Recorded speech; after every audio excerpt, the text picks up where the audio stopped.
सब मेंबर रहे हैं। नेता प्रतिपक्ष को मर्यादा और नियमों का पालन करना चाहिए। हालांकि ये पता नहीं चल पाया है कि किस बात को लेकर वो ये सब कुछ कह रहे थे, क्योंकि राहुल गांधी ने आज पार्लियामेंट में किसी तरह का कोई बयान नहीं दिया। कभी उनकी टी शर्ट को लेकर कोई कटाक्ष जो है वो किए जाते हैं और नियमों का हवाला दिया जाता है, और अब ये कहा जा रहा है कि नियमों का पालन करें और वो मर्यादा का और नियमों का पालन करें।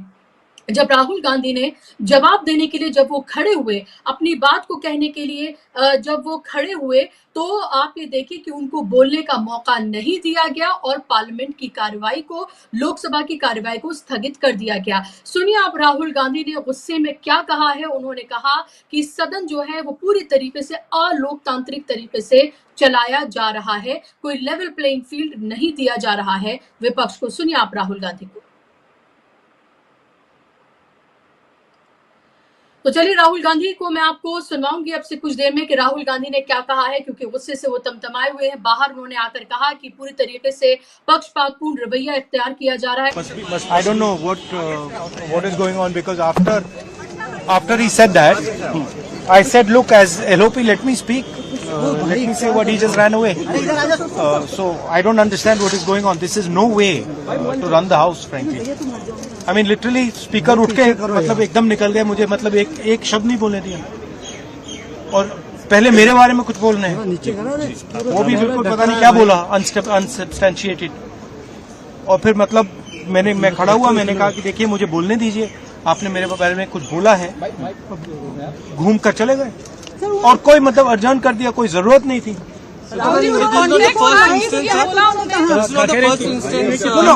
देखिए मुझे हाउस में जब भी मैं उठता हूँ, एक कन्वेंशन है, लीडर ऑफ ऑपोजिशन को बोलने दिया जाता है। भैया ये माइक मेरे मुंह में पीछे। लीडर ऑफ ऑपोजिशन को एक कन्वेंशन है कि बोलने दिया जाता है। जब भी मैं खड़ा होता हूँ मुझे बोलने नहीं दिया जाता, ठीक है। तो पता नहीं मतलब ये किस प्रकार से हाउस चल रहा है, जो हम कहना चाहते हैं हमें कहने नहीं देते। सर, पार्लियामेंट्री अफेयर्स मिनिस्टर के खिलाफ भी प्रिविलेज नोटिस लेकर आए थे, क्योंकि वो बनाना पड़ा है। डिस्टर्ब किया था। आपके ऊपर कहा कि राहुल स्पिरिट, मैंने कुछ नहीं किया है सर, उन्होंने ये कहा, मुझे बोलने दीजिए, मैंने कुछ नहीं किया है। मैं बिल्कुल शांति से बैठा था, मैंने एक शब्द नहीं बोला,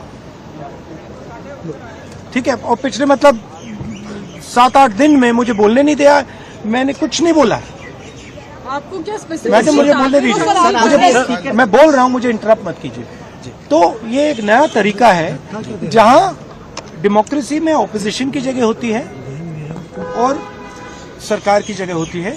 यहाँ पे ऑपोजिशन की जगह है ही नहीं, यहाँ पे सिर्फ सरकार की जगह है।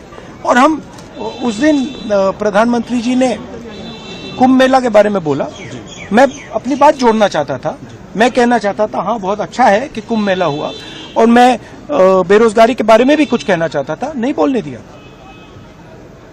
तो अब पता नहीं मतलब स्पीकर की क्या थिंकिंग है, क्या अप्रोच है, बट सच्चाई ये है कि हमें नहीं बोलने दिया। और हम हमारी पार्टी विपक्षी मेन पार्टी है, मैं लीडर ऑफ ऑपोजिशन हूँ, तो ये बिल्कुल नॉन डेमोक्रेटिक स्टाइल से चलाया जा रहा है। तो मुझे बोलने नहीं दिया गया, मैंने कुछ नहीं बोला था, उसके बाद भी ये तमाम बातें मेरे लिए कही गई, नियम और मर्यादाओं का हवाला दिया गया, लेकिन वहां मैंने कुछ नहीं बोला। मुझे पिछले माफ कीजिएगा, मुझे पिछले 7-8 दिन से बोलने नहीं दिया जा रहा है। प्रधानमंत्री ने भी जो अपना बयान दिया था, मैं उसमें कुछ कहना चाहता था, तब भी मुझे नहीं बोलने दिया गया। और नेता प्रतिपक्ष खड़े होकर कभी भी बोल सकते हैं, वो ये कह रहे हैं कि नियम कहता है, लेकिन उसके बाद भी अलोकतांत्रिक तरीके से ये पूरी जो लोकसभा की कार्रवाई है, सदन की कार्रवाई, इसको चलाया जा रहा है। विपक्ष को बोलने नहीं दिया जा रहा है, सिर्फ और सिर्फ सत्ता पक्ष को बोलने का अधिकार दिया जा रहा है, और इसी तरीके से कार्रवाई चलाई जा रही है। ये लगातार हो रहा है, और हमने देखा है, चाहे राज्यसभा की बात करें, चाहे हम लोकसभा की बात करें, उस सब में कैसे चेयर पर बैठे जिनकी भूमिका निष्पक्ष होनी चाहिए, वो किसी पार्टी के सदस्य नहीं है, बल्कि उन पूरी के पूरे सदन के तमाम मेंबर्स जो हैं उनकी जिम्मेदारी उनके ऊपर है, लेकिन वो एक पार्टी यानी कि भारतीय जनता पार्टी की बीपी टीम के तौर पर काम करते हुए वो नजर आते हैं, चाहे ओम बिरला हो या फिर जगदीप धनखड़ हो, दोनों को ही हमने देखा है। दूसरी तरफ एक और जो मुद्दा है वो ये कि क्या नरेंद्र मोदी किसी तरह के दबाव में है, और दबाव में आकर क्या उन्होंने ये कदम उठाया है? 400 पार की बात करते थे, 240 पर आकर सिमट गए। दो बैसाखियां हैं, नीतीश कुमार, चंद्रबाबू नायडू, दोनों का ही जो वोट बैंक है वो मुस्लिम वोट बैंक बड़े पैमाने पर है। खासतौर पर नीतीश कुमार का पसमानदा वोट जो है मुसलमान देते हैं उनको। बिहार में चुनाव है अब से कुछ ही महीनों में, और वक्फ बिल एक ऐसा मुद्दा है जिस पर नीतीश नायडू दोनों जो है पूरी तरीके से गिरे हुए हैं। आज वक्फ बिल के विरोध में पटना में जो मुस्लिम संगठन है उन्होंने अपना विरोध प्रदर्शन किया, जिसमें बीमार होने के बाद भी लालू प्रसाद यादव, तेजस्वी यादव ने उसमें शिरकत की। पीके भी वहां पर मौजूद थे, और यहाँ पर चिराग पासवान, नीतीश कुमार, इन सब के ऊपर दबाव बनाया जा रहा है कि वो इस बिल का पार्लियामेंट के अंदर विरोध करें, क्योंकि ये बताया जा रहा है कि ईद के बाद कभी भी, ईद तक का इंतजार किया जा रहा है, ईद के बाद कभी भी इसको पेश किया जा सकता है। अब नरेंद्र मोदी से एक सवाल, क्या नरेंद्र मोदी को ये लगता है कि सियासी तौर पर मुसलमान वाकई में इतने नादान, भोले, सीधे हैं, या बेवकूफ उनको समझते हैं कि सौगात मोदी या फिर मैं इसको खैरात मोदी कहूंगी के नाम पर वो मुसलमानों का वोट अपनी तरफ ला सकते हैं, मुसलमानों को अपनी तरफ खींच सकते हैं? पश्चिम बंगाल और बिहार में बड़े पैमाने पर मुस्लिम वोटर्स हैं, और क्या वो उनको ऐसा लगता है कि इस साल होने वाले बिहार के चुनाव, अगले साल पश्चिम बंगाल में होने वाले चुनाव में मुसलमानों को वोट दे देंगे? अगर वो ईद के मौके पर 32 लाख मुसलमानों को सौगाते मोदी के तहत 32,000 जो उनके कार्यकर्ता हैं, 32,000 मस्जिदों का सहारा लेकर मुसलमानों के बीच में पहुंचेंगे और मुसलमान खुश हो जाएंगे, कुछ राशन की कुछ सामान लेकर, या फिर कुछ कपड़े, या फिर कुछ ड्राई फ्रूट्स लेकर, और वो नरेंद्र मोदी को, उनकी पार्टी को वोट कर देंगे। और दूसरी तरफ नरेंद्र मोदी के पार्टी के लोग, खुद नरेंद्र मोदी मुसलमानों के खिलाफ लगातार बयान देते रहेंगे, 80-20 की बात करेंगे, कब्रिस्तान शमशान की बात करेंगे, औरंगजेब के नाम पर उनको जालिम बताते रहेंगे, एक तरफा कार्रवाई के नाम पर, बुलडोजर कार्रवाई के नाम पर उनके घरों को ध्वस्त किया जाएगा, उनको जेलों में डाला जाएगा, मॉब लिंचिंग के नाम पर, उनके खाने की पसंद पर, हर चीज पर उनको टारगेट किया जाएगा, उनको दोयम दर्जे का सिटीजन बनाया जाएगा, उनको हर तरफ से सताया और परेशान किया जाएगा।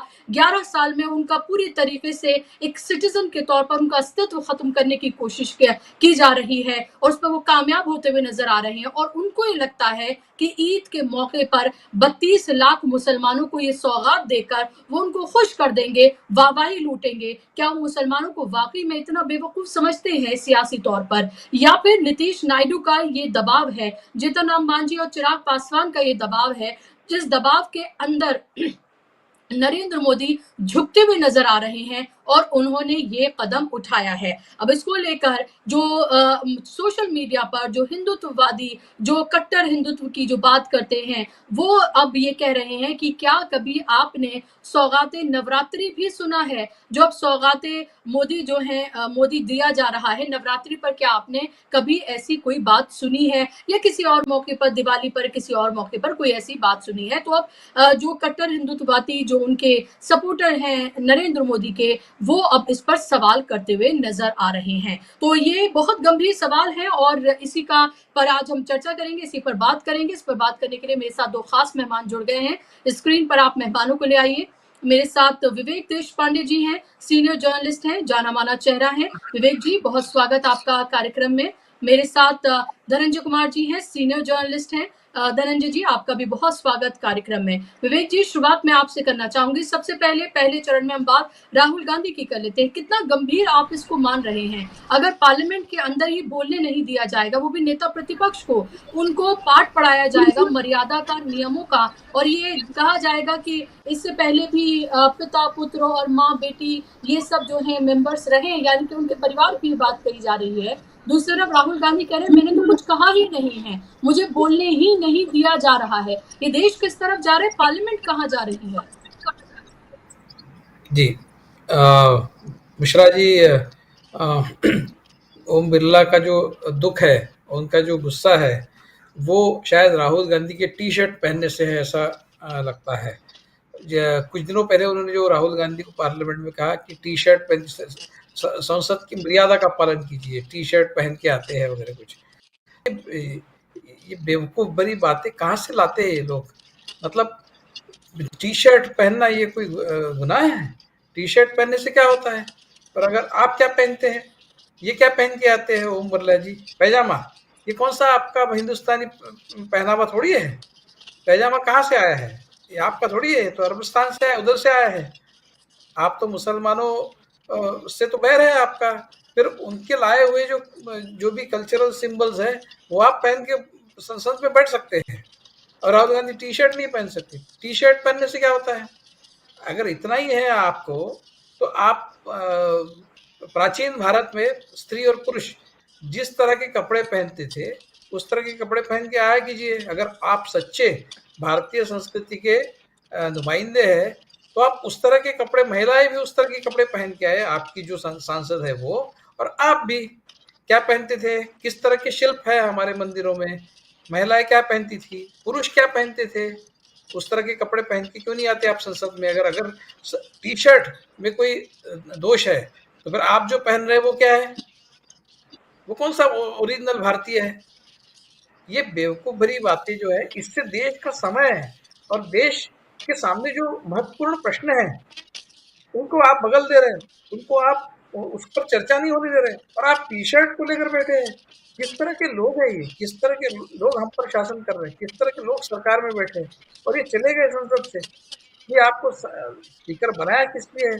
आपकी जिम्मेदारी का निर्वहन कौन करेगा? अगर कोई टी शर्ट पहन के आप सदन से निकल जाएंगे, फिर आप जी जिम्मेदारी कौन निभाएगा? आपको स्पीकर क्यों बनाया है? और जो नेता प्रतिपक्ष है उनको बोलने नहीं देंगे आप, क्यों? कौन से कानून के तहत, संसद के कौन से नियम के तहत आप उनको बोलने नहीं देंगे? फिर क्या आपका भारतीय है ओरिजिनल, जो आज आजू बाजू में आप जिस चेयर पे बैठे हैं, आपने जो पूरा संसद भवन बनाया है वो कौन से पुराने भारतीय आर्किटेक्चर से बनाया है? उसका इस्तेमाल करके सीमेंट कंक्रीट से बनाए, उसमें क्यों बैठे हैं आप? पत्थर से बनाते। जो हमारे यहाँ पत्थर से इमारतें बनती थी, पथरीले या फिर मिट्टी से बनाते, सीमेंट कंक्रीट से क्यों बनाए? उसके अंदर एयर कंडीशनर क्यों लगाए हैं? एयर कंडीशनर कहाँ से आपके हैं भाई? हमारे यहाँ कभी एयर कंडीशनर नहीं थे, निकाल के फेंको उसको और बगैर एयर कंडीशनर के बैठो उसमें। किस तरह की बातें करते हैं, इतनी बेवकूफ़ी भरी बातें ये है। और इसमें आप देश का वक्त ज़ाया कर रहे हैं, देश का पैसा इसमें ज़ाया कर रहे हैं। ये हमारे नेता है और कौन से कपड़े की बात कर रहे हैं? जहाँ तक मैं मुझे याद है, मुझे करेक्ट कीजिए अगर मैं गलत हूँ, तो इनका एक जी फोटो छपा था जी बहुत 2-3 साल 4 साल पहले। इनकी 2 बेटियों के साथ कहीं परदेश में गए थे दौरे पे। उनकी बेटियां जिस तरह के कपड़े पहने हुए हैं, वो कौन से भारतीय कपड़े पहने हैं? पूरी तरह से पाश्चात्य, पूरी तरह से वेस्टर्न कपड़े पहन के उनकी बेटियां उनके अगल बगल में खड़ी है। ये कौन से टी शर्ट का विरोध करते हैं? ये किस मुंह से ये टी शर्ट का विरोध करते हैं? और जहाँ तक आपने दूसरा एक जो मुद्दा उठाया वो मैं भूल रहा हूँ, आपने उसके बाद जो मुद्दा उठाया वो मुझे थोड़ा सा याद दिलाइए, उसके बारे में भी मुझे कुछ कहना है। आपने क्या दूसरा मुद्दा जी उठाया था इसके अलावा? जी मैं आपके पास ये लौटूंगी पसमानदा जी मुस्लिम, जी जी मुसलमानों जी जी मुसलमानों को सौगात, जी जी जी ये मैं उस मुसलमानों पर को सौगात लौटूंगी दे रहे जी हैं। जी मैं उस पर लौटूंगी विवेक जी आपके पास। एक क्विक कमेंट मैं धनंजय जी से ले लूं, फिर सेकंड टर्म में मैं आपके पास आती हूँ। धनंजय जी आप कैसे जी देख रहे हैं इस सबको? राहुल गांधी को लेकर जो लगातार नियमों का हवाला दिया जा रहा है, मर्यादा का हवाला दिया जा रहा है। राहुल गांधी कह रहे हैं मैंने तो लब भी नहीं खोला, मैं तो बोला भी नहीं कुछ। फिर कौन से नियम, कौन से मर्यादा? और आप मुझे याद दिला रहे हैं आपको नियम मर्यादा पता है कि आप एक नेता प्रतिपक्ष को बोलने नहीं दे रहे हैं, और जब मर्जी चाहती है ऐसा लगता है कि कोई दादागिरी चल रही है। जब मर्जी चाहे, जब आपका दिल हो, आप कार्यवाही को स्थगित कर देते हैं। पार्लियामेंट की कार्यवाही नहीं चलने दी जा रही। जिस दिन प्रधानमंत्री बोलेंगे, अमित शाह बोलेंगे, कभी कोई बिल पास कराना होगा, कितना ही शोर शराबा हो, हंगामा हो, वो कार्यवाही उसी तरीके से चलती रही, क्योंकि तब उनकी मर्जी होती है। तो पार्लियामेंट के अंदर भी अगर विपक्ष को, नेता प्रतिपक्ष को नहीं बोलने दिया जा रहा है, तो ये लोकतंत्र की धज्जियां लोकतंत्र के मंदिर में नहीं उड़ाई जा रही हैं। अनम्यूट कर लीजिए। अच्छा, जी उल्टा है। आप, मेरी आवाज आ रही है? जी आ रही है। आपने जो लगाया हेडिंग, राहुल का फूटा गुस्सा, राहुल का गुस्सा नहीं फूटा, वो निराशा है। गुस्सा तो फूटा अभी विवेक भाई। जो विवेक भाई ने कहा वही गुस्सा है, वही होना चाहिए। ये कौन है? हम अभी पढ़ रहे थे कि नसीहत दी। नसीहत कौन देता है? कहाँ से पढ़ के आए मर्यादाओं की? इनको तो सबसे पहले क्लास खोलना चाहिए, मोदी जी को नसीहत दें, आगे आदित्यनाथ को नसीहत दें, देवेंद्र फडणवीस को नसीहत दें, कुणाल कामरा के पीछे लगे हुए हैं डंडा लेकर के। अरे उद्धव ठाकरे के पीछे भी जाके देखो यार, सबसे पहले तो गद्दार उन्होंने ही कहा था। सबसे पहले तो उन्होंने ही कहा था, उनकी पार्टी के लोगों ने कहा था कि गद्दार है, उसके पीछे नहीं जाएंगे। तो ये पूरा का पूरा जो है ना, ये चर्चा के लायक नहीं। दुर्भाग्य की बात है हमारे देश में कि वो सत्ता पे जाकर के बैठ गए, और सत्ता में बैठ गए। अब इनको हटाया कैसे जाए, ये आपको बैठ के सोचना पड़ेगा, और ये आसानी से जाएंगे नहीं। जोंक है, लीच है, और यह हमारे यहाँ चिमोकन एक कहते हैं, जो लग जाता है कुत्ते में लग जाता है, जानवरों में लग जाता है। ये इस तरीके से पूरे सिस्टम को आप देखिए कि जो कोर्ट में जो चर्चाएं हो रही है, जो जज, हाई कोर्ट के जज जिस तरह के फैसले दे रहे हैं, सुप्रीम कोर्ट के जज ने कहा कि इतना असंवेदनशील कैसे होते हैं, ऐसा देखिए कि कोई के फैसला करना चाहे वो आपने कह दिया कि ठीक। अरे ये खाली वो सत्ता में आके नहीं बैठे वहाँ संसद में, संसद बाहर भी वही है। जो जो समाजवादी पार्टी के सांसद हैं, दलित सांसद सुमन जी, जिन्होंने संसद में राणा सांगा पत्थर के बाद, लेकिन वो कहोगे कौन लोग, ये तमाम वही लोग हैं जो देश की व्यवस्था को। आपकी आवाज में कुछ प्रॉब्लम हो रही है धनंजय जी, आपकी आवाज में जी थोड़ा सा, शायद आप थोड़ा डिस्टेंस बनाएंगे तो शायद होगा। आपकी आवाज में थोड़ी प्रॉब्लम हो रही है। मेरी आवाज नहीं आ रही है? जी जी, आप ठीक आ रही है जी। तो मैं कह रहा था कि ये कौन लोग हैं और ये कैसा देश बनाना चाहते हैं। मुझे लगता है ऐसा देश बनाना चाहते हैं जहां सब कुछ भगवान भरोसे हो, कोई सिस्टम न चले। जिसकी लाठी उसकी भैंस का मतलब क्या होता है? जिसकी लाठी उसकी भैंस का मतलब होता है समरथ को नहीं दोष को साई। तो जी जो भगवान है, जो भगवान भरोसे हैं, फिर अगर वैसी व्यवस्था चाहते हैं तो अब वो पुराना जमाना है नहीं, तो जमाना बदल गया है। कल यही मुसीबत में पड़ेंगे। मुझे डर ये लग रहा है कि अगर दलित वंचित समाज इस देश का अगर भड़क गया, अगर ये चाल इनकी समझ गया, तो जो इनकी गत होने वाली, ये अभी खुश हो रहे हैं आरएसएस वाले कि हमने जातीय समीकरण साधना सीख लिया है। अभी नहीं सीखा आपने। समीकरण साधने वाले लोग जो है वो किसी के लिए टॉफी और किसी के लिए डंडा लेकर के नहीं चलते। समीकरण साधने वाले लोग जो है सबके लिए उनका न्याय करते हैं, सबको जो है उनके हिस्से का जो फल है वो देते हैं। अब बताइए कि राहुल गांधी इस देश के एक सांसद भर नहीं है, लोकसभा में विपक्ष के नेता हैं। विपक्ष के नेता का मतलब क्या होता है? आप टी शर्ट पे सवाल करिए या उनके बोलने पे सवाल कीजिए। अभी मैं पढ़ रहा हूँ, मीडिया में लिख रहा है लोग की जो है वो बीच बीच में टिप्पणी कर रहे थे। अरे संसद में रोज टिप्पणी कर, आप भी टिप्पणी करते हो यार। आप संसद में बैठ करके आप सुनो जा करके उनको, उपराष्ट्रपति जो बोलते रहते हैं, उनसे ज्यादा कोई बोलता है क्या? वही बीमारी आपको लग गई है। अरे आप बोलने के लिए नहीं हो, आप हो लोगों को बोलने देने के लिए कि आपका इतना समय है बोलिए, आपका इतना समय है बोलिए। आप उनको बोलने देने के बजाय खुद बोलने लगते हो। तो आप 1 घंटा अपने लिए निर्धारित करो कि हम 1 घंटा डेली आकर के हम खुद बोलें, और उसमें हम पाठ पढ़ाएंगे। जो अभी विवेक भाई कह रहे हैं, मैं उससे थोड़ा सा असहमत होता हूँ। उनकी बेटियां क्या पहनती है मेरा कंसर्न है ही नहीं। उनकी बेटियां क्या नहीं पहनती है वो जाने वो। हर किसी को आज़ादी है हम क्या पहने, कोई कपड़ा तय नहीं करे। मैं हम आपके ऊपर कोई टिप्पणी, गलत टिप्पणी करेंगे तो आप रोक सकते हैं। मैं अपने बारे में क्या सोचता हूँ इस पे आप नहीं हो इसके लिए जिम्मेदार। आप नहीं कर सकते हो कि आप ऐसा क्यों सोचते हो। तो ये जो कर रहा है, ये कह रहा है कि सब कुछ खत्म करो, कुछ नहीं चलेगा, हम सत्ता में हैं और हम ऐसे ही बेवकूफ बनाते रहे हैं लोगों को हिंदू के नाम पर, और ये इसी का फायदा ले रहे हैं। लेकिन मुझे लगता है कि समय जो है बदलेगा, और ये गुस्सा राहुल गांधी अगर दिखाएं तो ज्यादा अच्छा है। राहुल गांधी गुस्सा नहीं दिखा रहे हैं। राहुल गांधी जो है उसको निराशा के तौर पे ले रहे हैं। निराश होने का वक्त नहीं, ये वक्त है लड़ने का, और लड़ेंगे। और इसकी एक बड़ी वजह है बुसरा जी, ये इसकी सबसे बड़ी वजह मैं मानता हूँ, मीडिया जो जी चाटुकार हो गया है, जो गटर बन गया है ना, सबसे बड़ा दोष वहाँ है। क्योंकि मीडिया ही जो है वो पूरे देश में सूचना तंत्र फैलाता है। सूचना तंत्र को मजबूत, सरकार बोलती है उसकी बात को सेकेंडरी माना जाता है, प्राइमरी होता है मीडिया क्या बोल रहा है। हम आप जहाँ से बड़े बड़े हुए हैं वहाँ अखबार का मैं देखता था कि हमारे गांव में लोग अखबार का पहला जो टाइटल होता है अखबार का, कौन सा अखबार है, वहां से लेकर के प्रिंट लाइन तक पढ़ लेते थे। और मानते थे कि आज भी मानते हैं कि मीडिया में जो बात आ रही है सही बात। मीडिया ने क्या किया है? मीडिया ने हर चीज को डिस्टॉर्ट कर दिया है और सरकार जितना बोलना चाहती है उससे ज्यादा आगे जाकर के बोलती है। अभी अभी अभी जो है ये बात चल रही है हर जगह कि भाई कहाँ करप्शन नहीं है, कौन करप्ट नहीं है, कौन परिवारवादी नहीं है, कौन ऐसा नहीं है। अरे तो ऐसा है तो क्या खत्म कर दो सब?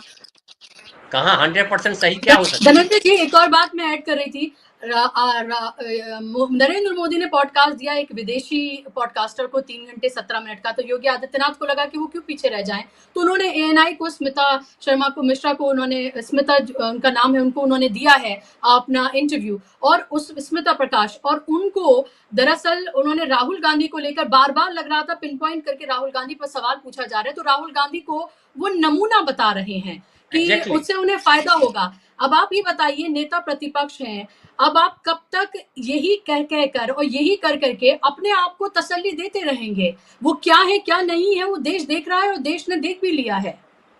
दूसरा जी वो तो वही करेंगे, वो नमूना कम बोला है, माँ बहन की गाली भी दे सकते हैं, वो कुछ भी कर सकते हैं, वो हमला भी करवा सकते हैं। आप कैसे बचोगे? आप कैसे इनको किनारे लगाओगे? आप कैसे आम आदमी के भीतर जो है नागरिकों, देश के नागरिकों के बीच विश्वास पैदा करोगे? ये आपको सोचना है। नीतीश कुमार ने समर्थन दिया कि नहीं दिया, नायडू ने दिया कि नहीं दिया, लिया कि नहीं दिया, ये चर्चा विपक्ष का होना नहीं चाहिए। वो तो सत्ता पक्ष में है, उनके साथ ही लड़े। आप क्या कर रहे हो? आप अपने बारे में सोचो, अपने लिए करो। और ये मीडिया का सवाल जो होता है वो नहीं है, ये सवाल ये है कि आप हम समझ गए 11 सालों में ये यही करेंगे, यही करने आए हैं, दिन ब दिन और गड़बड़ करेंगे। इनका काम ही है गड़बड़ करना। गड़बड़ नहीं करेंगे तो ये ठहरेंगे नहीं कहीं कि हर सिस्टम को, हर जगह को, हर संवैधानिक संस्था को, संविधान को, सबको करप्ट कर देना चाहते हैं। तो इनको लगता है जितना ज्यादा करप्शन बढ़ेगा उतने ज्यादा हम सत्ता में आएंगे। क्यों? कि सब जो है हिंदू हो जाएंगे और हिंदू के नाम पर हमको सजाएंगे, हमारी दीवारें सजाएंगे, हमारा मुकुट सजाएंगे। लेकिन ये ब्लंडर ये कर रहे हैं, जिस देश की गरिमा की बात करके यहाँ आए हैं, भारत देश इतना महान देश है, इसको गटर में उतार चुके हैं और गटर में उतार करके मतलब क्या नहीं कर दे रहे हैं। इतना शर्मनाक है कि इनके बारे में कुछ कहना जो है ना, शब्द की तौहीन है, शब्दों की तौहीन, जी शब्दों की गरिमा गिरा दी है, अभिव्यक्ति की गरिमा खत्म कर दी है। ये किसी लायक नहीं। बिल्कुल, जाहिर सी बात है, और ये किसी लायक नहीं है, इनके बारे में क्या कहा जाए, क्योंकि सारी हदें तो पार कर रखी हैं। फिर विवेक जी, दोनों ही चीज़ों पर, एक तो ये कि जो पार्लियामेंट में जो कुछ हो रहा है, और अगर नेता प्रतिपक्ष को ही बोलने नहीं दिया जा रहा है, यानी कि वो जनता की आवाज़ उठाना चाहते हैं, बेरोज़गारी, महँगाई जैसे मुद्दे उठाने चाहते हैं। 2 तारीख से अमेरिका जो टैरिफ लगाना चाहता है वो उसकी बात करना चाहते हैं। अगर बोलने ही नहीं दिया जाएगा तो पार्लियामेंट फिर चल किस लिए रही है? फिर तो पार्लियामेंट के बाहर भी मोदी-मोदी होता है, पार्लियामेंट के अंदर भी मोदी-मोदी है, तो फिर विपक्ष का अस्तित्व ही कहाँ बचा? और दूसरा, क्या वाक़ई में नरेंद्र मोदी और उनकी पार्टी को ये लगता है कि वो मुसलमानों को इतना बेवकूफ़, असहाय समझते हैं कि वो उनको 32 लाख लोगों तक किट पहुँचाएँगे तो उनको बिहार और बंगाल में फ़ायदा हो जाएगा? या आपको लगता है ये नीतीश और नायडू का प्रेशर है, चिराग पासवान का, मांझी का कोई प्रेशर है, फेस सेविंग की कोई कोशिश है? क्योंकि एक तरफ तो आप उन्हें मुसलमानों को जालिम, देश का दुश्मन, दोयम दर्जे का नागरिक, उनको क्या-क्या नहीं बता रहे हैं, उनके घर बुलडोज़ कर रहे हैं, उनको उनके साथ उनके वोट देने का अधिकार तक उनसे छीना जा रहा है, और दूसरी तरफ उनको सौगात दे रहे हैं। ये तो मज़ाक है, इससे बड़ा मज़ाक और क्या हो सकता है? जी, मिश्रा जी, बिल्कुल मैंने पहले चरण में जो कहा था, धनंजय जी ने जो मेरे एक मुद्दे पर कुछ बात कही, मैं वही, मेरा मुद्दा वही था कि कौन क्या पहने, ये उसका हर एक का एक अधिकार होता है। और टी शर्ट में तो कोई खराबी नहीं है, टी शर्ट में कोई, टी शर्ट यानी कोई खुले बदन तो नहीं आ रहा है, कपड़ा पूरा पहन के आ रहा है, कोई बदन खुला करके आ रहा है तो कुंभ में डुबकी लगाई थी टी शर्ट और लोअर पहनकर, टी शर्ट ट्रैक सूट पहनकर उन्होंने कुंभ में डुबकी लगाई थी। जी जी। और आप मतलब आपने कौन सी मर्यादा का पालन किया? अभी शर्ट भी, ऑर्डिनरी शर्ट भी पहन के, तो वो भी आपका नहीं है, वो भी पश्चिम से ही आया है। आपका अपना, हमारे यहाँ तो शर्ट पहनने का रिवाज ही नहीं था। मर्द हमारे यहाँ ऊपर तो कुछ नहीं पहनते थे और नीचे धोती पहनते थे। तो आप सारों को धोती कंपलसरी कीजिए, अगर आप इतने ही भारतीय मर्यादा के अनुपालन की ये है, तो आप सबको धोती कंपलसरी करिए कि नहीं, भारतीय वेश में आना पड़ेगा। ये संघ के प्रोग्राम में ये जो पहनते हैं, जिस तरह का पहराव होता है, जिसमें ये मार्च वगैरह करते हैं, वो क्या है, वो कौन सा ये भारतीय लिबास है? वो पूरी तरह से पश्चिमी लिबास है। उसमें बेल्ट पहनते, शूज वगैरह कहाँ थे हमारे यहाँ? सॉक्स पहनते हैं। और फिर वो बैंड जो बजाते हैं, वो बैंड कौन सा भारतीय है? कौन से भारतीय तौर तरीके से आप अपना संगठन चला रहे हैं? पूरी तरह से वेस्टर्न। वो आपकी आइडियोलॉजी भी वेस्टर्न है, वो भी आपने जर्मनी से, इटली से लाई है। आपका क्या है अपना? और उस परंपरा से आए हुए ये दूसरों को बता रहे हैं कि आप टी शर्ट नहीं पहन के आया करो। पहले आप कौन से परंपरा का पालन कर रहे हैं, और आप किस कौन से संस्कार के साथ आप इस सदन में आके बैठे, ये तो देखिए। वो सारे संस्कार पश्चिमी हैं, आपका विचार भी पश्चिमी है, वो भारतीय विचार नहीं है। वो जो नाजीवाद का विचार है, वो तो पश्चिम से आया, आपने वहां से उठाया है। वो आप कौन से भारतीय है? आप में क्या भारतीय है? एक चीज आप में भारतीय नहीं है। मेरा कहने का अर्थ ये था। और आप जब अपने प्राइवेट लाइफ में जब जीते हैं, उसमें भी आप पूरी तरह से पश्चिमात्य जो पहराव है, जो कपड़े हैं, वही पहनते हैं। वेस्टर्नाइज आप है हर तरीके से। आपका घर वेस्टर्नाइज है, आपके घर में हर चीज वेस्टर्न है। आपकी अपनी क्या है भारतीय? कौन सी चीज है? कौन सी बची है? क्या बचा है भारतीय? तो कहने का मतलब ये कि टी शर्ट के ऊपर इतना आप माहौल गर्म करते हो, ये सरासर बेवकूफी। इसमें देश का वक्त और देश का पैसा, संसद इस बात के लिए नहीं खड़ी की है कि आप टी शर्ट पर माहौल गर्म करें। देश के सामने जो अहम मुद्दे हैं उस पर बात करें, और उस पर बात करना और करवाना, ये दायित्व होता है स्पीकर का। ये दायित्व नहीं है आपका कि आप टी शर्ट पर माहौल खराब कर दे पूरे देश का। वो मेरा मुद्दा था। और जहाँ तक कि मुसलमानों के साथ भी, मुसलमानों को सेकेंडेड सिटीजन बनाना, ये तो मतलब संघ का जो इकोसिस्टम है, उसका मेन प्रोग्राम तो ये, इनको वही आता है। इनके पास दूसरा कुछ नहीं है। हम मुसलमानों को उनकी जगह दिखा देंगे, यही एक प्रोजेक्ट है इनका। और इस प्रोजेक्ट के लिए बाकी सारा जो दिखावा है, वो चला हुआ है, वो इसी के लिए है। अंततः उनको जो करना है वो यही करना है। और वो पूरा प्रोजेक्ट पूरा फास्ट ट्रैक पर डाल दिया इन्होंने। जिस तरह से धनंजय जी ने कहा कि मुसलमानों के साथ, आपने भी कहा, मुसलमानों के साथ जो हो रहा है पूरे देश में, रोज हम इस तरह के किस्से और कहानियां पूरे देश से उसकी खबरें हम पढ़ते हैं। मतलब कोई बच्ची अगर स्कूल में पहली आती है, मुस्लिम लड़की है, तो जब प्राइज डिस्ट्रीब्यूशन होता है तो उसको नहीं बुलाया जाता, दूसरे तीसरे नंबर वाले को बुलाया जाता है। जो पहले नंबर पर आई है उसको नहीं बुलाया जाता, उसको उसके घर में उसका प्राइज दिया जाता है। इस तरह का समाज, इस तरह की संस्कृति को ये लाना चाहते हैं। तो ये टी शर्ट की बात करेंगे, वही बता। जहाँ तक मुसलमानों का सवाल है, ये ईद के दिन जो कुछ भी मुसलमानों को देना चाहते हैं, यही लोग हैं जो कांग्रेस को मुस्लिमों का अनुनय करता है कांग्रेस। और इतने साल मुसलमानों का अनुनय कांग्रेस ने किया, ये कहने वाले लोग यही है। आप क्या करने जा रहे हैं अभी? आप उनके वोटों के लिए वही करने जा रहे हैं। कांग्रेस ने कम से कम उनके साथ दुर्व्यवहार तो नहीं किया, ठीक है, उनका अनुनय किया नहीं किया है, क्योंकि सच्चर कमेटी का रिपोर्ट सबके सामने है। सच्चर कमेटी का रिपोर्ट कांग्रेस के जमाने का ही है। और उस समय भी मुसलमानों के साथ क्या हुआ था, किस तरह से डिस्क्रिमिनेशन हुआ, ये सच्चर कमेटी ने कहा है। और ये कहते हैं कि कांग्रेस ने मुसलमानों के साथ उनका सिर्फ वोटों के लिए इस्तेमाल किया, ऐसा भी कहते हैं। दूसरी तरफ अनुनय किया, ये भी कहते हैं। अभी अगर उन्होंने मुसलमानों को कुछ दिया ही नहीं है कांग्रेस ने, तो आप तो खुश होना चाहिए। और आपने क्या दिया है? आप दोनों तरफ से बात नहीं कर सकते। आपने अनुनय किया, ये भी कह सकते हैं, और दूसरी तरफ ये कहते हैं कि आप वोटों के लिए इस्तेमाल किया, ये भी कह रहे हैं। दोनों बातें एक साथ सही नहीं हो सकती। तो ये मुसलमानों, इनका प्रोजेक्ट ही है, संघ का ओरिजिनल प्रोजेक्ट ही ये है कि मुसलमानों के साथ में बदला लेना है। इसलिए है कि 400 ये क्या किसी दबाव में आपको लगता है मोदी जी ने ये कदम उठाया है किट बांटने का? क्योंकि इससे पहले तो कभी नहीं किया गया, इन 11 सालों में कभी नहीं हुआ। ये अचानक क्यों फैसला? ऐसा है कि जब ये जाते हैं गल्फ कंट्रीज में जाते हैं और वहाँ के शेखों से मिलते हैं, गले मिलते हैं, वहाँ मंदिरों का उद्घाटन करते हैं। तो उनको दिखाने के लिए इनके पास कुछ नमूने चाहिए कि देखिए हम मुसलमानों के साथ क्या कर रहे हैं। ये ऐसे कुछ नमूने खड़े करना चाहते हैं जिससे इनकी जो एक झूठी दूसरी साइड है वो दुनिया को दिखती रहे कि नहीं नहीं हम मुसलमानों के साथ ये भी कर रहे हैं, हम मुसलमानों के साथ प्यार है हमको। इस तरह की एक दिखावा छलावा खड़ा करने के लिए भी ये सब करते हैं। इनको मुसलमानों से कोई प्यार नहीं है। और ये इनके जो धर्म ग्रंथ है तथाकथित बंच ऑफ थॉट्स और इस तरह के जो इनके धर्म ग्रंथ है, ये गीता वीता नहीं मानते, ये तो बंच ऑफ थॉट्स वाले लोग हैं।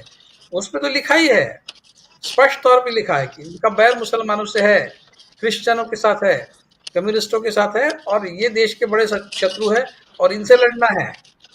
ये तो लिखा ही है, गोलवलकर गुरुजी के किताब में लिखा है। तो ये कितना भी दिखावा खड़ा करे लेकिन इनका प्रोजेक्ट तो वही है कि मुसलमानों से बदला लेना है।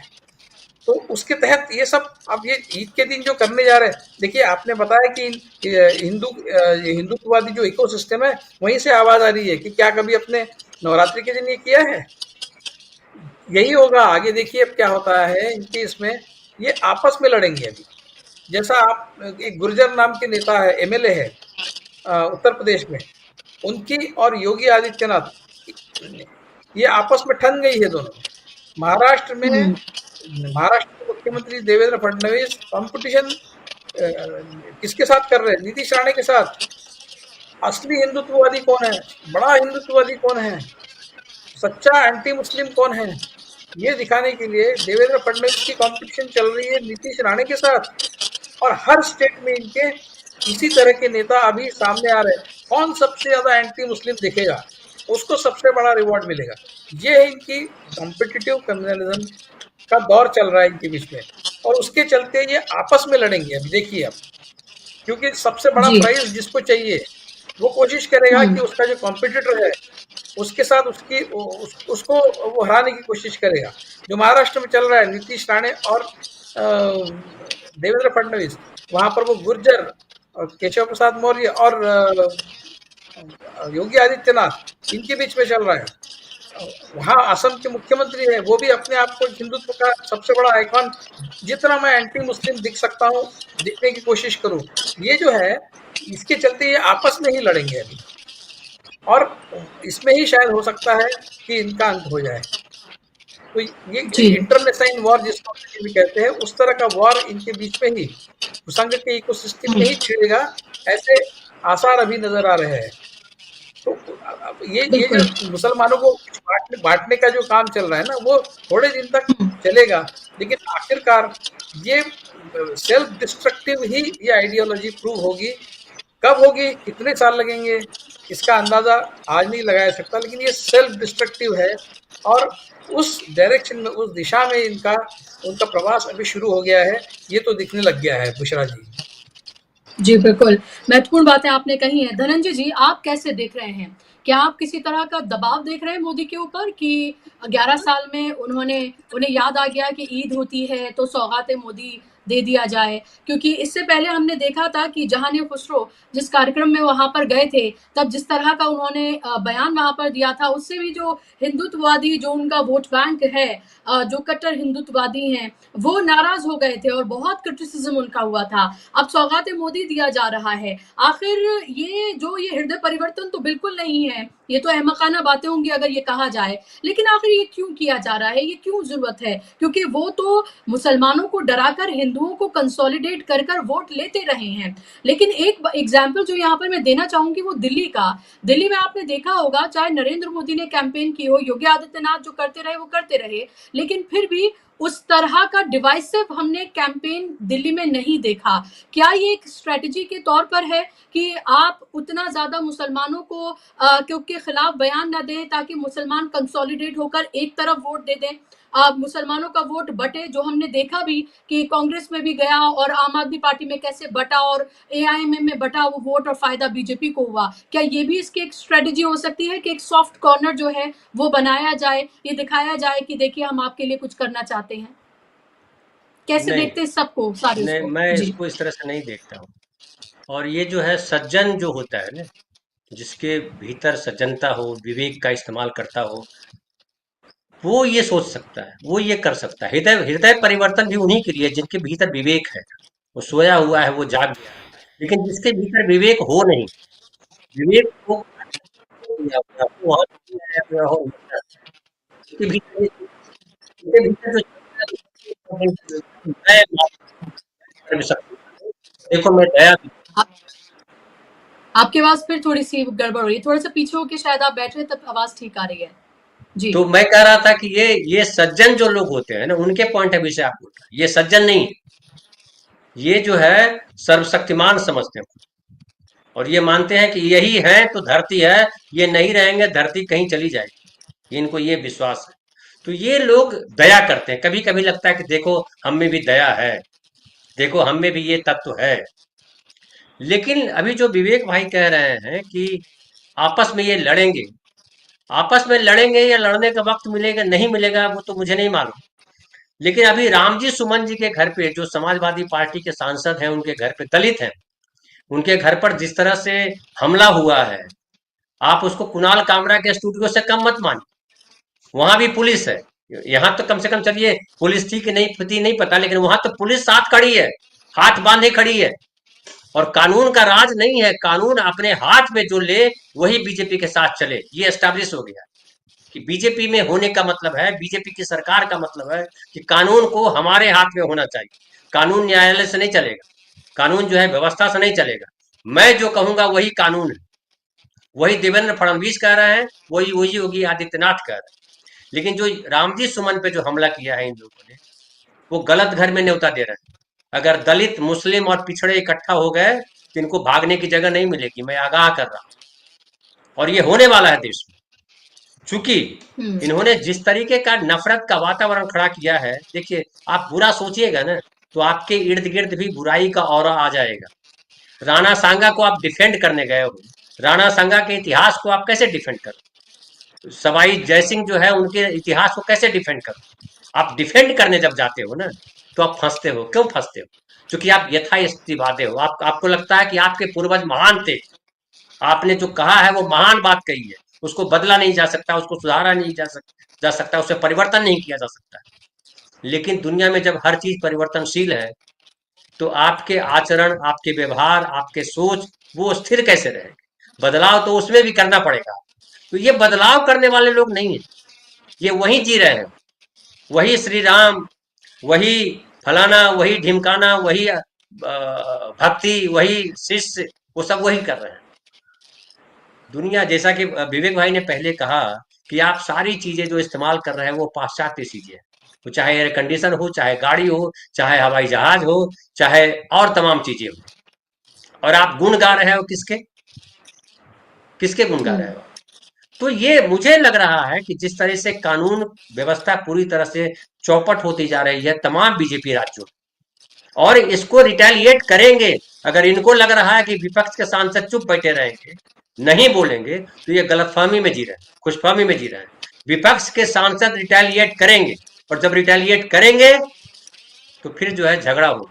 और झगड़ा होगा तो अगर आपको ये लग रहा है कि पुलिस के भरोसे, तो पुलिस में भी तोड़फाड़ हो जाएगा। ये भी समझिए, पुलिस में भी जातियां हैं। जाति काली काली क्या है? सांसदों की है। जाति क्या खाली विधायकों की है? पुलिस वालों की जाति नहीं है। तो पुलिस वालों की जाति है, दूसरे दफ्तर में बैठे लोग हैं उनकी जाति है। तो ये जातिवाद का जो जहर, जो हिंदू मुसलमान खाली नहीं कर रहे हैं, ये जितने तरह के जहर हो सकते हैं वो तमाम जहर को लेकर के सत्ता पे आ रहा है। ये 10 साल और अगर रहे देश में तो किसी जहर की बाहर की आवश्यकता नहीं पड़ेगी आप। और सांपों की क्या कहानी? सांप आपस में ही एक दूसरे को खा जाते हैं।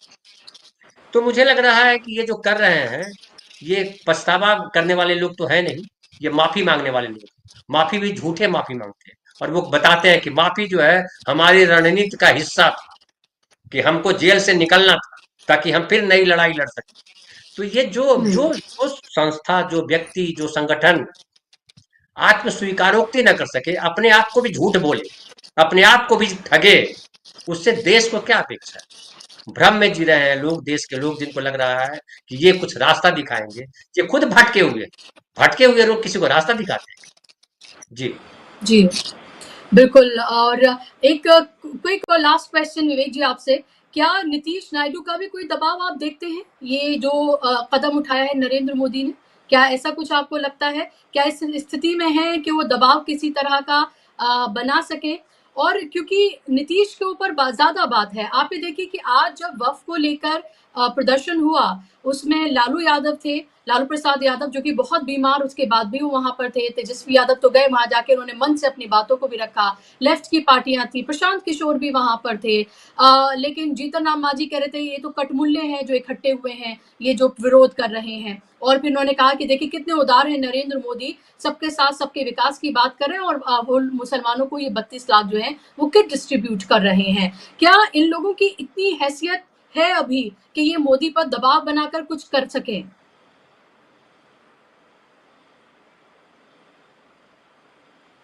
अनम्यूट करें विवेक जी को।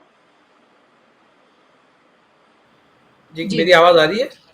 जी जी आ रही नहीं, मैं जब हम कंपैरिजन करेंगे मोदी या फिर बीजेपी के लोग और नीतीश कुमार और ये जो टीडीपी वाले है, ये सारे जो इनके साथ में खड़े हैं, इनके और बीजेपी के बीच में जब कंपैरिजन करेंगे तो मैं बीजेपी को ज़्यादा सम्मान से देखूंगा, क्योंकि उनका जो एंटी मुस्लिम स्टैंड है वो ओपन है, वो खुला है। और ये जो है सेकुलर बनने की बात करने वाले, इनका ढोंग है, ये सेकुलर नहीं है, ये भी एंटी मुस्लिम है, ये छुपे एंटी मुस्लिम है। जो खुले तौर पर एंटी मुस्लिम है वो मेरे लिए ज़्यादा सम्मानजनक है, और जो छुपे एंटी मुस्लिम है, जो मुसलमानों के पक्ष में सिर्फ कभी कभी बात करते हैं, लेकिन उनके साथ में जो अन्याय हो रहा है उसके खिलाफ कभी खड़े नहीं होते, और जो अन्याय करने वाले हैं उनके साथ में खड़े होते हैं। तो ये बहुत बड़े हिपोक्रेट्स हैं। चंद्रबाबू नायडू हो चाहे नीतीश कुमार हो, ये बहुत बड़े हिपोक्रेट्स हैं। उनसे बीजेपी वाले कभी भी अच्छे, क्योंकि उनका जो है वो खुला है, ओपन है कि हमको मुसलमान पसंद नहीं है, वो स्पष्ट है उनका। ये ढोंगी है, ये हिपोक्रेट्स है। तो मैं, और इनसे कोई अपेक्षा नहीं की जा सकती कि मुसलमानों पर अगर कोई जुल्म हो तो ये खड़े हो जाएंगे और वो जुल्म नहीं होने देंगे। इनसे अपेक्षा करना गलत है, ये कभी नहीं करेंगे। ये सिर्फ अपनी सत्ता को बनाए रखने के लिए जो करना है वो करेंगे।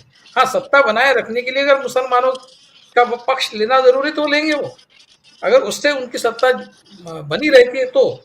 लेकिन अगर उससे उनकी सत्ता जाती है या फिर सत्ता को धोखा पैदा होता है तो फिर वो मुसलमानों का साथ नहीं देंगे। उनका जो प्रेम है वो सत्ता से है, उनका प्रेम किसी हिंदू से लेकिन नहीं, इस सत्ता जाने का डर तो सता सकता है ना नीतीश कुमार को।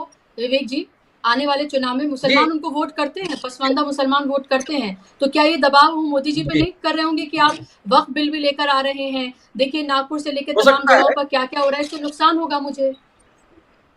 बिल्कुल, ये हो सकता है कि जब तक चुनाव है, चुनाव तक तो कम से कम मुसलमानों के साथ प्यार से रहो। उसके बाद फिर जो प्रताड़ना शुरू करनी है, एक बार चुनाव खत्म हो जाए, जैसा लाडली बहना लाड़की बहन का है भाई, जब तक चुनाव है तब तक पैसा दो उनको, जब चुनाव खत्म हो जाए, हम जीत जाए, उसके बाद उनको कहिए कि अभी आप पैसे देना बंद। तो कुछ उस तरह से, उतना चुनाव आने तक के, चुनाव होने तक के थोड़ा सा मुसलमानों के साथ प्यार से रहो, इतना भर ये कह सकते हैं। लेकिन ये कभी मोदी जी को ये नहीं कहेंगे कि मुसलमानों के साथ किसी भी तरह का दुर्व्यवहार हम कभी भी पसंद नहीं करेंगे, चाहे चुनाव हो चाहे चुनाव ना हो। इस तरह का स्टैंड ये कभी नहीं लेंगे। चुनाव तक ये शायद हो सकता है कि मुसलमानों के प्रति आप प्यार से पेश आओ, ये कहेंगे, थोड़ा सा दबाव बनाएंगे, और एक बार चुनाव हो जाए और चुनाव में बीजेपी जीत जाए, नीतीश कुमार फिर एक बार मुख्यमंत्री बन जाए, तो उसके बाद फिर अगले चुनाव तक मुसलमानों के साथ मोदी जी और मोदी जी की पार्टी क्या करती है, इससे नीतीश कुमार को कोई लेना देना नहीं। ये इस तरह की अपॉर्चुनिस्ट, इसलिए मैं कहूँ नीतीश कुमार से मोदी अच्छे, क्योंकि मोदी की एंटी मुस्लिम जो भूमिका है वो स्पष्ट है, उसमें वो कचराती नहीं, वो 80-20 और वो सारे जो टर्मिनोलॉजी कपड़ों से पहचाना जा सकता है वगैरह सारा वो स्पष्ट तौर पे बोलते हैं, उनको क्या कहना है वो बोल देते हैं। नीतीश कुमार दिखाते ऐसा है कि वो सेकुलर है, लेकिन असल में है नहीं, वो अपॉर्चुनिस्ट है, वो सत्ता के कायल है, सत्ता से प्रेम है उनको। या वही बात चंद्रबाबू नायडू की भी है। तो इनसे बहुत ज्यादा अपेक्षा करने का कोई कारण नहीं है। एक सिर्फ बात कहूंगा, मुझे थोड़ा सा ह्यूमर भी याद आया। अगर टी शर्ट में प्रॉब्लम है आपको, टी शर्ट तो हमारा नहीं है, जिस तरह से टी शर्ट हमारा नहीं है उस तरह से टी भी हमारा नहीं, चाय भी हमारी नहीं है। तो फिर चाय बेचकर कोई प्रधानमंत्री कैसे हो सकता है? उस पर आप इतना जो गर्व करते हैं कि एक चाय वाला जो है वो इस देश का प्रधानमंत्री। अभी चाय तो हमारी नहीं है, चाय तो ब्रिटिशों ने लाई, चाइना से आई हमारे यहाँ, ब्रिटिशों ने लाई है। और इनके संघ के प्रोग्राम में पहले तो ये कभी कुछ नहीं देते थे, बाद में इन्होंने चाय पान ऐसा रखते। संघ के कोई भी प्रोग्राम होते हैं जिसमें बुलाया जाता है पत्रकारों को या किसी को, चाय पान का प्रोग्राम होता है। चाय कौन सा भारतीय है? इतना आप चाय को एडिक्टेड क्यों है? बगैर चाय के आपका काम क्यों नहीं चल सकता? तो चाय वाला अगर चाय बेच के इस देश का कोई प्रधानमंत्री बन सकता है तो टी शर्ट पहन के कोई क्यों नहीं आ सकता? तो ये इनके सोचने इतना कॉन्ट्रडिक्शन है, ये सेल्फ कॉन्ट्रडिक्टरी इतना, क्योंकि बेसिक आइडियोलॉजी में कोई दम नहीं, कोई विवेक नहीं है, इसमें कोई रैशनल नहीं है, उसमें कोई रीजनिंग नहीं है, उसमें कोई लॉजिक नहीं है। एक बेसिक इनका थीम ये है कि मुसलमानों को सबक सिखाना है, फिर उसके लिए जो कुछ भी करना है, उसके लिए कोई भी सुमर सॉल्ट लगाना है, आइडियोलॉजिकल सुमर सॉल्ट लगाना है तो वो भी लगाते हैं। मतलब कभी कहते हैं कि हमने वो सारे जो वुलवलकर की किताब से जो रेफरेंसेस है एंटी मुस्लिम वगैरह वो सब हमने निकाल दिए हैं, क्योंकि वो काल सुसंगत नहीं है, मतलब आज वो लागू नहीं होते। इसका मतलब ये होता है कि जब उन्होंने वो बात लिखी उस समय वो लागू होते थे, मतलब उस समय मुसलमानों के साथ वही होना जरूरी था जो वुलवलकर कह रहे थे। आज वो काल सुसंगत नहीं है, ऐसा कहने वाली बात है ना। मनुस्मृति के बारे में भी ये यही कहते हैं कि मनुस्मृति में सारी बातें बुरी नहीं है, आज वो काल सुसंगत नहीं है तो उसको जलाना कहाँ तक ठीक है, इस तरह के आर्ग्यूमेंट से करते हैं। तो ये बेसिक पक्षधर है पुराणपंथी विचारों के, और वो उसी तरह का भारत फिर एक बार लाना चाहते, वो जो कभी पुराणों में या फिर वेदकालीन जब भी जो मिडिवल इंडिया है 400-500 साल पुराना परंपरा वाला, उस तरह का भारत इनका एक सपना है, और उस तरह के भारत को ये वापस लाना चाहते हैं। वो ला नहीं सकते, लेकिन उनको पता है क्योंकि इतना हम आगे बढ़ चुके हैं कि उस तरह का भारत फिर से वापस ला रहा है। आपको पैजामा पहन के आना पड़ेगा, आप धोती पहन के नहीं आ सकते, आप तो पैजामा ही पहनना पड़ेगा। जी बिल्कुल, तो ये साफ तौर पर जी बिल्कुल, ये साफ तौर पर कथनी और करनी में भी कितना फर्क है, और जो रूल्स हैं विपक्ष के लिए और अपने लिए वो कैसे अलग अलग हैं। बस इनको हेडलाइंस चाहिए, हेडलाइंस बनाना है, और हेडलाइंस बनाकर मीडिया को हेडलाइन देना है, और वो इस पर दिन रात डिबेट करेंगे ताकि जो असल मुद्दे हैं उनको पूरी तरीके से भटकाया जा सके, और यही साफ तौर पर नजर भी आ रहा है। बहुत बहुत शुक्रिया विवेक जी आपका, धनंजय जी आपका, कार्यक्रम का हिस्सा बनने के लिए, अपना समय देने के लिए बहुत बहुत धन्यवाद। धन्यवाद आप तमाम दर्शकों का भी कार्यक्रम का हिस्सा बनने के लिए। नमस्कार।